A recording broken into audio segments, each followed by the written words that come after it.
I knew the moment they stepped into my apartment, they were already judging me. Margaret's eyes scanned the walls like she was inspecting a thrift store, while Lisa smirked, phone in hand, live streaming every inch. "Cozy," she said, the word dripping with sarcasm. I just poured tea, my hands steady, though my pulse raced. They thought I was powerless, stuck in this small box. They didn't see the manila folder on the counter, beneath a stack of magazines. Inside was the deed to something they'd never expect, a place that once belonged to them and would now become my greatest weapon. The apartment wasn't large, but every corner was deliberate. Sunlight spilled through the single south-facing window, pooling across a vintage oak table I'd salvaged from a demolished hotel. The scent of sandalwood from a hidden diffuser softened the hum of the city outside. Every piece, every worn leather chair, every curated frame had a story, though to someone like Margaret, they were nothing more than clutter, dressed as charm. Her eyes darted from the scuffed floorboards to the bookshelf, landing on the gold key hanging on the wall. She lingered there, lips pressed, before dismissing it entirely. To her, it was just another odd trinket from a flea market. Lisa was different, less subtle. She strode in with her phone already recording, her voice syrupy sweet for the audience on the other side of the screen. "Welcome, everyone," she announced to her viewers, panning across the room. "My brother's wife lives here. Isn't it quaint?" The last word dripped with mockery, and her friends online rewarded her with a flood of laughing emojis in the comments. I carried a tray of tea into the living room, setting it down between us. The china was antique, hand-painted in cobalt and gold, but I doubted they'd notice. Margaret sat stiffly, her handbag perched on her lap like a shield, while Lisa prowled around, narrating details for her stream. "Look at this," she said, zooming in on a tiny chip in the kitchen counter. "I think my coffee table is bigger than this entire kitchen." Her voice rose with a laugh that wasn't for me. It was for the invisible crowd she entertained.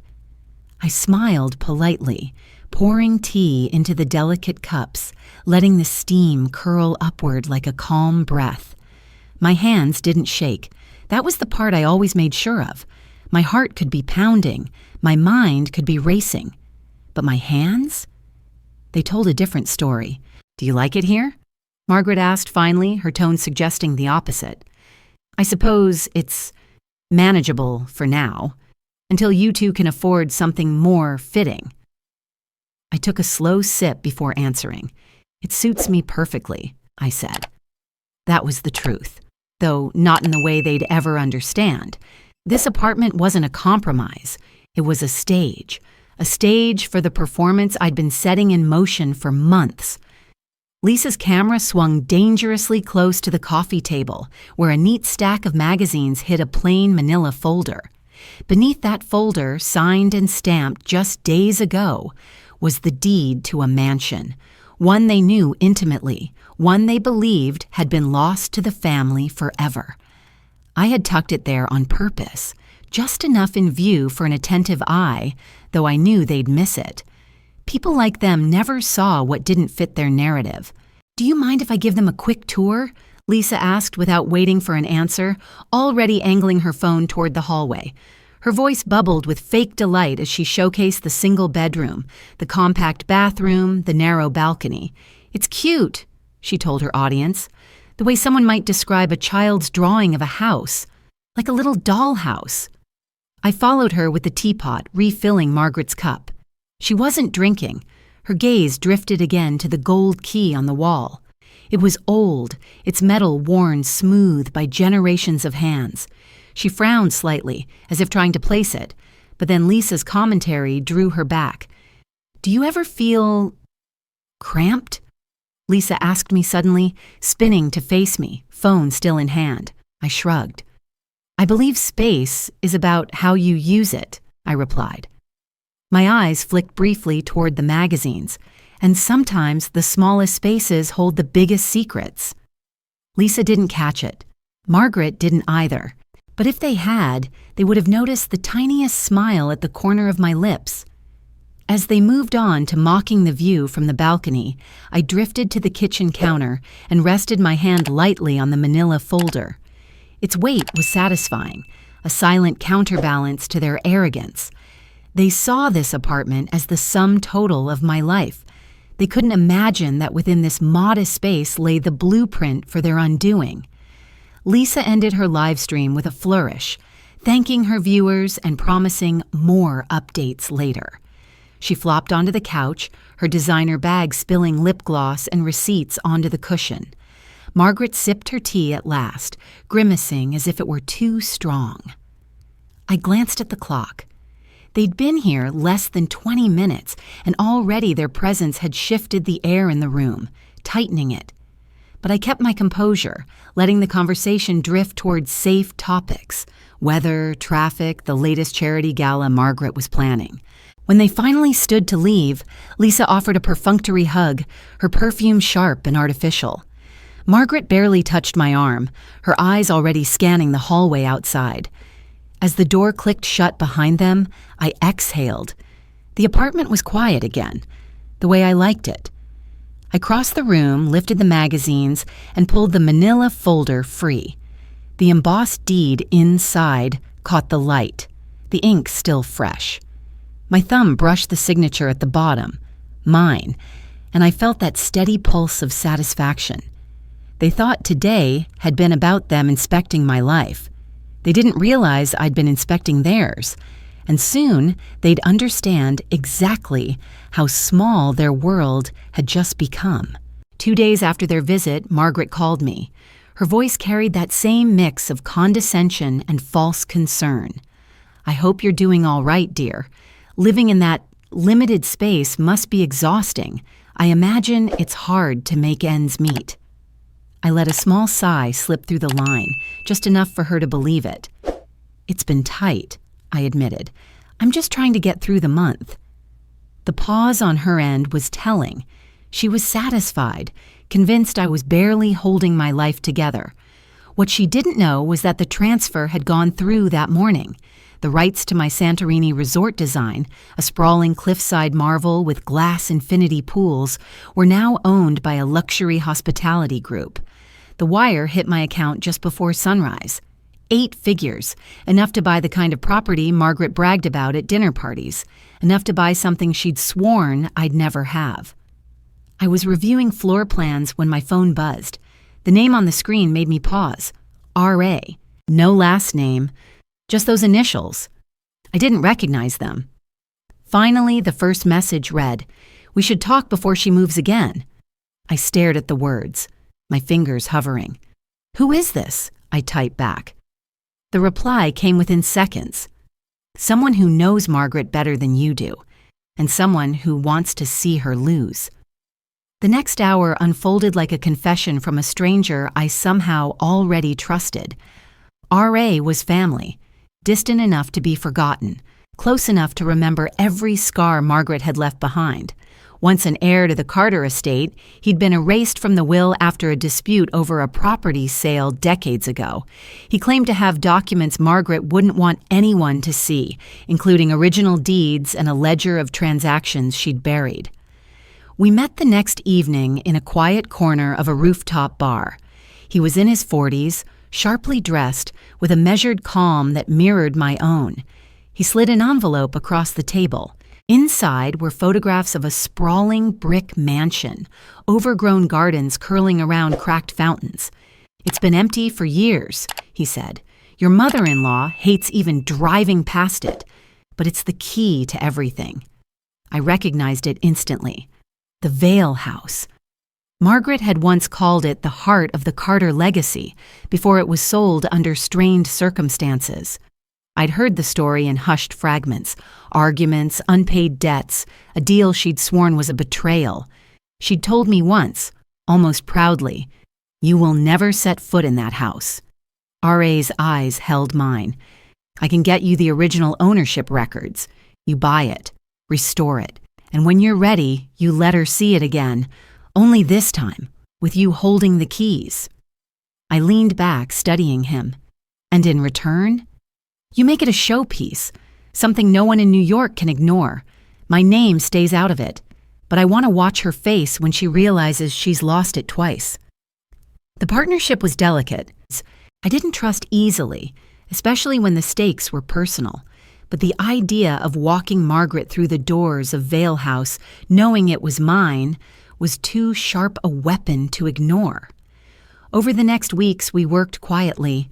RA supplied blueprints, legal loopholes, and an introduction to the property's current caretaker, a gruff man more interested in a clean sale than family history. I handled the financing, drawing from the Santorini transfer, keeping my name buried under an LLC I'd created years ago for a different project. Every time I passed the gold key on my wall, I thought of the one I'd soon hold, the key to the house Margaret had guarded in her memory like a sacred relic. I imagined her face, the silence that would follow, the way Lisa's cruel laughter would choke in her throat. One night, RA called unexpectedly. "She's planning to liquidate some assets," he said, "including the apartment she keeps on 5th. She's shuffling money, probably to cover something big. If we move now, we can close before she even hears the house is on the market." We moved fast. The offer went in the next morning, accepted by nightfall. A week later, I was standing at the gates of Vale House, iron and rust curling together like an old wound. The gardens were wild, the paint peeling, but the bones were magnificent. "This is it," RA said, unlocking the padlock on the gate, "the place she swore would never belong to you." The air inside was cool and heavy, scented faintly with dust and something older. My footsteps echoed through the grand foyer, past the sweeping staircase and into a ballroom where light spilled through fractured glass. It wasn't just a house, it was a stage, and I'd just bought the rights to the final act. As I stood there, the gold key from my apartment felt heavier in my pocket, its meaning shifting. Soon there would be another key beside it, one that could open more than a door, one that could rewrite the balance of power entirely. The purchase of Vale House was only the opening move. To make it sting, I needed more than just the deed. I needed control over the financial strings Margaret had been clinging to for years. Through RA, I learned that several of her untouchable assets were tethered to private debts owed to discreet but impatient lenders. These lenders didn't care about pride or legacy. They cared about numbers, and they were willing to cut a deal if the money came fast and quiet. I set up a series of meetings under one of my shell companies, presenting myself as an anonymous investor with no visible ties to the Carter family. Over coffee in dim back rooms, I slid offers across polished tables, offers well below the official value of the debts, but with immediate payment. It was the kind of lifeline no one refused. By the time the contracts were signed, I owned a sizable chunk of the paper that dictated Margaret's financial future. The irony was intoxicating. She still looked at me and saw the woman who served tea in a cramped apartment. She had no idea that with a few strokes of a pen, I'd positioned myself as the hand holding her safety net. The image of her realizing it, slowly, painfully, kept me moving. A week later, I called her with a voice as bright as a summer afternoon. "I'd love for the whole family to join me at an event I'm hosting," I said. "It's a private exhibition, something I've been working on for months." There was a pause, a faint edge of suspicion in her tone. "And where is this exhibition?" "You'll see," I said. "I'll send a car." It wasn't just an invitation, it was bait. What I didn't anticipate was Lisa's curiosity sharpening into something dangerous. She'd been unusually quiet since the apartment visit, but quiet was never her natural state. I should have known it meant she was digging. 2 days before the event, she cornered me outside a cafe, her phone in hand but the camera off, a rare occurrence. "I know," she said flatly. "Know what?" I asked, though my pulse betrayed me. "That you've been buying up Mom's debt. That you're the reason her lenders have stopped calling. That you think you're being clever." Her smile was cold, all calculation and no warmth. I didn't answer, and she didn't wait for one. She stepped closer, lowering her voice. "You really think you're the first person to play this game? I played it before you. Remember the lawsuit 5 years ago? The one that wrecked your reputation and made you vanish from the industry?" Her words landed like ice water. I remembered it all too well. The anonymous tip that led to false accusations of plagiarism, the sudden collapse of my contracts, the headlines that painted me as a fraud. I'd assumed it was a competitor, someone threatened by my work. "It was me," she said, almost casually. "I made the call. I fed the press. I watched you burn from the sidelines while Mom clucked her tongue about bad luck." For a moment, the street noise faded. I could hear only my own breath, steady by force. "Why?" I asked. "Because you don't belong here," she said simply, "and because I could." She slipped a folded paper from her bag and pressed it into my hand. "This is a preview, proof you've been bending contracts to your advantage. I could leak it and you'd be finished, again, this time permanently." I didn't open it. I didn't need to. The threat was clear. She had something, real or fabricated, and she was willing to use it. Lisa stepped back, her smile back in place. "See you at your little exhibition," she said. "I'll bring friends." As she walked away, I finally unfolded the paper. It was a copy of an internal email from one of my LLCs, out of context but suggestive enough to cast shadows where there were none. In the right hands, or the wrong ones, it could ignite suspicion faster than I could smother it. I slipped it into my bag and kept walking, my mind already shifting. The game had changed. I wasn't just managing a reveal anymore. I was heading into a confrontation where the past could rise up and ruin everything before I turned the first spotlight on Vale House. Vale House didn't just need restoration, it needed resurrection. I hired artisans, historians, and a team of architects whose portfolios read like the pages of glossy magazines. Walls were stripped to reveal original oak beams. Marble fireplaces were polished until they glowed. Stained glass was repaired by hand. Every decision was intentional, blending the past's elegance with modern precision. The plan was never simply to own the house. It was to turn it into a place people couldn't stop talking about, a cultural landmark, a living gallery. I booked exhibitions from international artists, arranged lectures by preservationists, and secured a partnership with a luxury hotel group to host private events on the grounds. On opening night, the air was crisp with the scent of freshly cut roses lining the entrance. Guests arrived in black cars, their reflections glittering in the polished brass of the front doors. I stood just inside, greeting donors, artists, and members of the press. Then Margaret arrived. She stepped over the threshold and froze.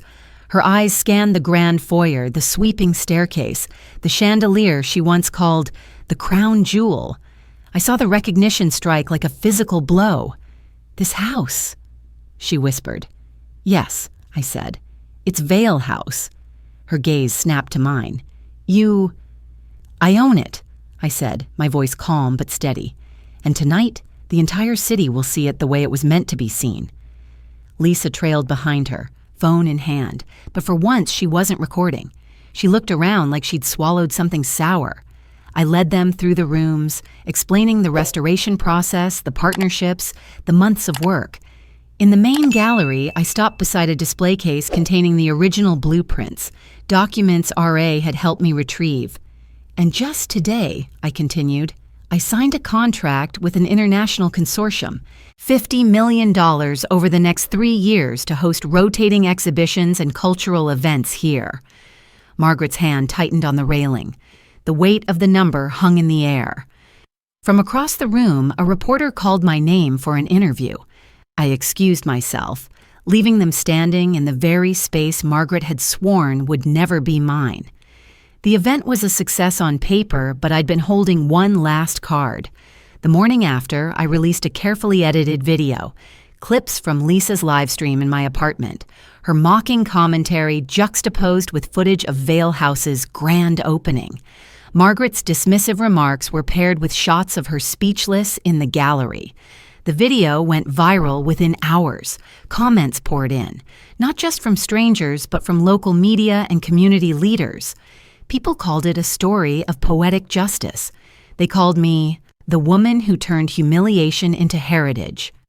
The fallout was immediate. Lisa's employer, a high-profile PR firm, terminated her, citing behavior inconsistent with company values. Margaret's reputation within the Carter family plummeted.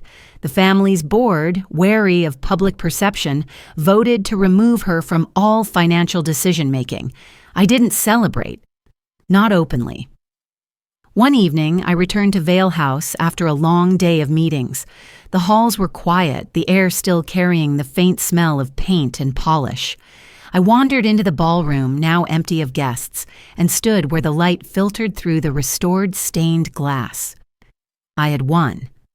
I had the house, the contracts, the recognition.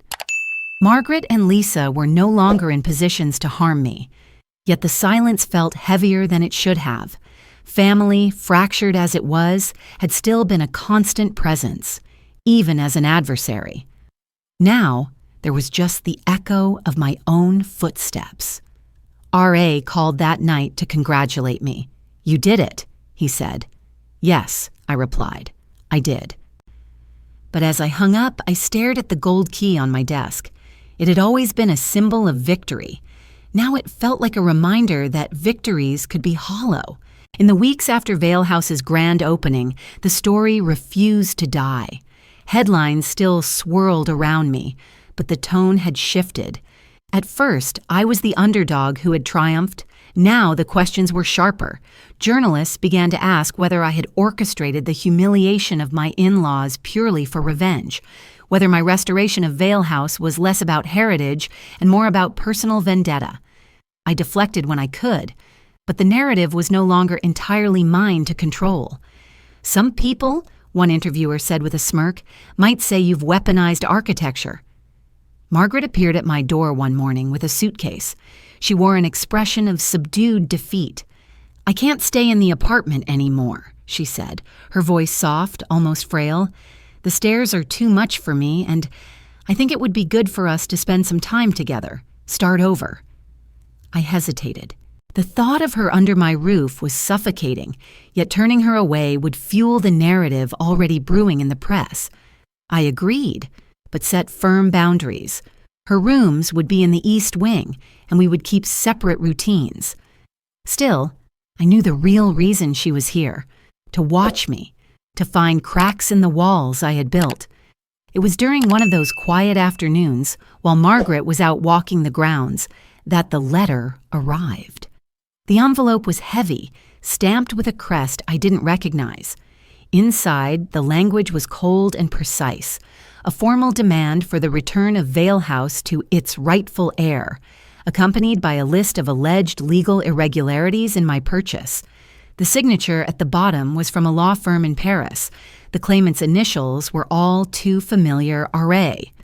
My chest tightened. I called him immediately, the line connecting after only one ring. "You got my letter," he said, not even pretending to be surprised. "What is this?" I demanded. "We had an agreement." "We had an arrangement," he corrected, his voice calm, almost amused. "Agreements are binding. Arrangements are flexible." "You used me," I said. "I gave you exactly what you wanted," he replied. "The house, the revenge, the stage. But now it's time for me to take what I've wanted for decades. Vale House was always mine by blood. You were just the means to get it back without touching the filth of a direct fight with Margaret." The realization landed heavy. Every document he had handed me, every piece of insider knowledge, had been part of a long con, not just against Margaret, but against me. "You have 72 hours, R.A. continued. "Transfer ownership voluntarily and we avoid a scandal. Refuse, and I will release everything. Every email, every detail of how you acquired the debts, every hint of impropriety. It will make your little lawsuit 5 years ago look like a minor inconvenience." The line went dead. I stood in the library, the letter still in my hand, the late afternoon light cutting across the floor. For the first time in months, I felt the ground shift beneath me. Margaret's presence in the house suddenly took on a different weight. Was she part of this? Had R.A. reached out to her? Or was she as in the dark as I had been? I found her in the drawing room, leafing through a book of old photographs of Vale House. She looked up, searching my face. "What's wrong?" she asked. "Nothing," I lied, tucking the letter into my jacket. I wasn't ready to reveal the threat. Not yet. That night, alone in my study, I spread the letter and my own documents across the desk. Every option was ugly. If I fought RA, it would be public and brutal. If I gave in, I'd lose everything I'd built. The clock on the wall ticked steadily, each second tightening the noose. 72 hours to decide whether to go to war or surrender the very symbol of my triumph. The first 24 hours were spent combing through contracts, searching for a way to keep Vale House out of RA's grasp without igniting the war he promised. By the second night, I realized the only way to win was to remove the prize entirely from the board. At dawn, I called my attorney. "I want to transfer ownership," I said, "not to him, to the Heritage Preservation Trust." She paused. "That's permanent. Once it's in their custody, no individual can reclaim it, not even you." "That's the point," I replied. The process took less than I expected. By noon, Vale House legally belonged to a public trust dedicated to preserving historic landmarks. Every deed, every record, wiped clean of my name, RA's, or Margaret's. The house could never be bought, sold, or inherited again. It was untouchable. That afternoon, I sent RA a single message. "It's over. Check the registry." His reply came minutes later. "You've destroyed it for both of us." "No," I typed back. "I saved it from both of us." 2 days later, Margaret stood beside me at a press conference. Cameras flashed as she cleared her throat, reading from a prepared statement. "I want to publicly acknowledge Emily Carter's work in restoring Vale House and ensuring its preservation for generations. My earlier comments were misguided. This is her victory." The words cost her more than she'd admit, but the audience ate it up. To them, we were a story of reconciliation. To me, it was a closing chapter. That evening, as I walked through the now public halls of Vale House, a call came through from an unfamiliar number. I stepped into a quiet corner before answering. "Ms. Carter," a refined Scottish voice said, "we've been following your work. There's an estate in the Highlands, Cairngorm Keep, 14 centuries old. It needs someone who understands both history and transformation. Are you available to discuss?" I smiled. "Tell me more." The next weeks moved quickly. While the formal invitation made its way to my desk, I began reshaping my work entirely. No more private commissions for the elite. No more building monuments to vanity. My new mission was preservation with purpose. Projects that gave back, that invited the public in rather than keeping them out. Vale House opened its doors without entry fees. The main gallery featured rotating exhibits from emerging artists, while the gardens hosted school tours and community events. Attendance soared. The same tabloids that once called me vindictive now labeled me a visionary. Still, the mansion felt different. Without the battle hanging over it, it was lighter somehow, as if the walls themselves had exhaled. Margaret visited occasionally, always with a softer tone, though we would never be truly close. Lisa stayed away entirely. I didn't miss her. When the invitation to Scotland arrived, it came not as a letter, but as a parcel. Inside was a heavy brass key, its bow engraved with intricate Celtic knots. There was no note, only a slip of parchment with a single address and a date 2 months from now. I held the key in my palm, its weight familiar yet entirely new. The gold key from my apartment still hung on the wall, a relic of the game I'd played and won.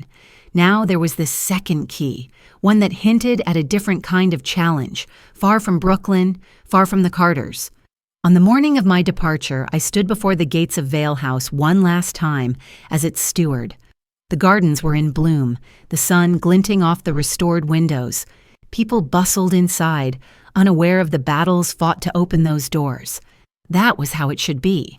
In Scotland, there would be new walls to restore, new histories to uncover, and no doubt, new opponents to face. But I was ready.